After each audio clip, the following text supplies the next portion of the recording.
Sometimes the best way to win is simply not to lose. This strategy is called the Fabian Strategy and was given its name from an ancient Roman general and has been used throughout history, not just in warfare, but in many other areas as well.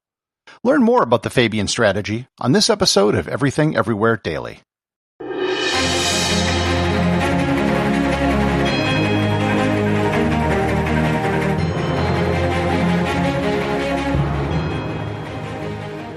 This episode is sponsored by Audible.com. The audiobook I'd recommend for this episode is Hannibal, One Man Against Rome by Harold Lamb. This book recounts the life of the great Carthaginian general Hannibal Barca, a man who so thoroughly frightened the Romans that his military genius necessitated the development of the Fabian Strategy. You can get a free 1-month trial to Audible and 2 free audiobooks by going to audibletrial.com/everythingeverywhere or by clicking on the link in the show notes. The origins of the Fabian Strategy date back to the Second Punic War between Carthage and Rome. The word Punic comes from the fact that the Carthaginians were actually Phoenicians, and Punic is the word to describe all things Phoenician. Rome was getting its butt handed to them by the Carthaginian general Hannibal. He was the guy who famously brought African elephants over the Alps to Rome. The elephants didn't really matter in the big scheme of things, but his military brilliance did. Hannibal was unquestionably one of, if not the greatest, generals in the ancient world.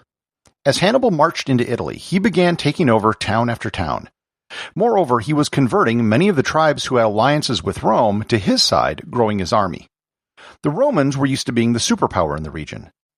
They figured that they would meet Hannibal in open battle and defeat him because they were Rome and that's what Rome did.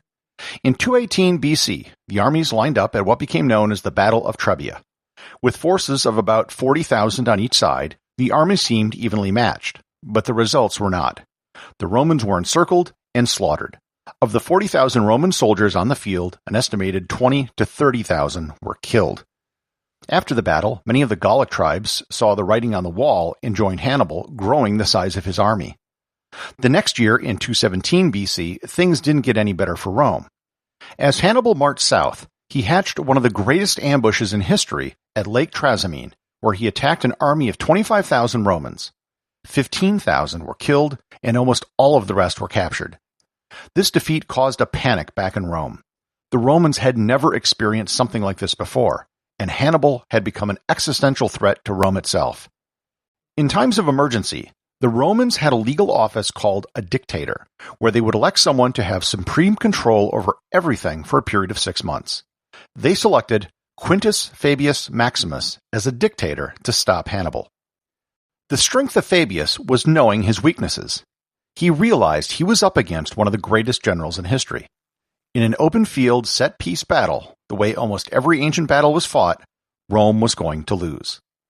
Fabius, now with the power of a dictator, set about avoiding a direct fight with Hannibal. He would harass and skirmish. He would disrupt his supply lines and burn all the crops in the area that he was advancing to. He sent out scouting parties to know where the bulk of Hannibal's forces were at all times so they could be avoided. The Romans hated this approach. They were Romans after all, and Romans didn't chicken out of a fight. They gave Fabius the nickname of Cunctator, which meant the delayer. The position of dictator also had the position of the master of the horse, who was the number 2 person under the dictator. Fabius's master of the horse was a guy by the name of Minucius, who was a political opponent of Fabius. Minucius, like everyone else, wanted to fight. Minucius openly called Fabius a coward. Minucius had the support of the tribune of the plebs, who was the only authority not under the dictator, so Fabius couldn't really do anything. What Fabius did do was split the army in half, so half the army was under the command of Minucius, and half of the army was under his control. He knew that Minucius would immediately attack Hannibal, and that's pretty much what happened. Minucius met Hannibal in battle, got pulled into a trap set by Hannibal, and would have been routed if Fabius hadn't come to save the day. Minucius was on board with the program from thereafter. The one person who totally understood the strategy was Hannibal himself. Hannibal knew that he was fighting in foreign territory, had no supply lines, and was dependent upon success to keep his allies. Hannibal knew this was the right strategy to beat him, and was worried. However, the rest of Rome still wasn't convinced. They wanted victories. After Fabius's term as dictator was over, A new pair of consuls were elected who ran on a platform of victory in battle. This led directly to the Battle of Cannae in 216 BC, which was unquestionably the biggest Roman defeat ever. The arrogant consuls assembled a huge army and threw the giant block of men at Hannibal.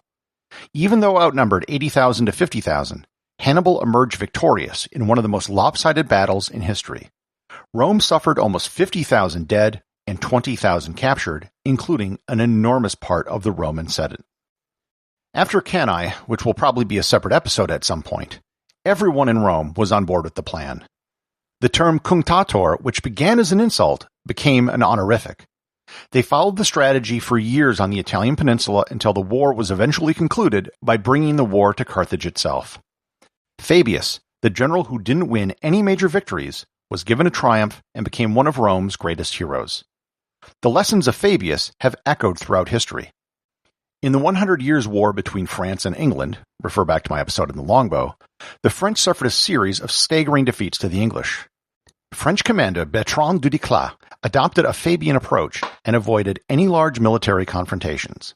Eventually, the French gained back all the territory they lost using this approach. Most famously, this was the tactic used by the Americans during the American Revolution. After some early success, which was mostly due to the element of surprise, the Americans began suffering setbacks to the far superior British Army. The Americans didn't have the training, resources, funding, or equipment that the British had. The Fabian approach was explicitly advocated by General Nathanael Greene and was eventually adopted by Washington. The Americans went years without any major battles, waiting, harassing, and thinning out British supply lines until the time was right. That time was the decisive Battle of Yorktown, which ended the war. As with Fabius, the strategy was not popular at the time. John Adams, who was not a military man, was quoted as saying, quote, "I am sick of Fabian systems in all quarters," unquote. The Russians adopted a Fabian strategy against Napoleon, avoiding direct battles, continually falling back until the Russian winter did the work for them. The Fabian strategy has been adopted by guerrilla forces around the world who fight against superior forces.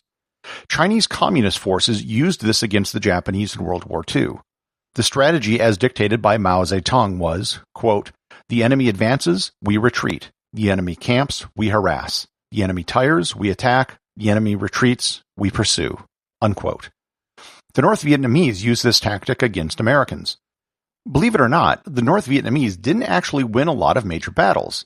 The famous Tet Offensive was actually a major defeat for them. However, they had the home field advantage, and like Fabius, they were able to just grind down the Americans until eventually they left. The Fabian strategy can be used in areas other than war as well. At its essence, a Fabian strategy is all about patience and self-control. Many people have found success in life by just not giving up. Just stick with something until you eventually find success. This podcast you're listening to is a giant Fabian exercise. I know that the vast majority of podcasters give up after only a few months. If I can just not quit, be patient, work hard, I know that it can eventually be successful. It's a total Fabian approach of winning by surviving. So the lessons of Fabius developed 2,200 years ago can still be of use today, not just by generals, but by everyone. Executive producer of Everything Everywhere Daily is James Makkyla. If you ever wanted to give some direct feedback on a show, provide show suggestions, or just talk about some of the previous episodes, I've started a Discord server. If you're familiar with Discord, it's basically an online chat room that you can use as a standalone app, or in a browser, or on your phone.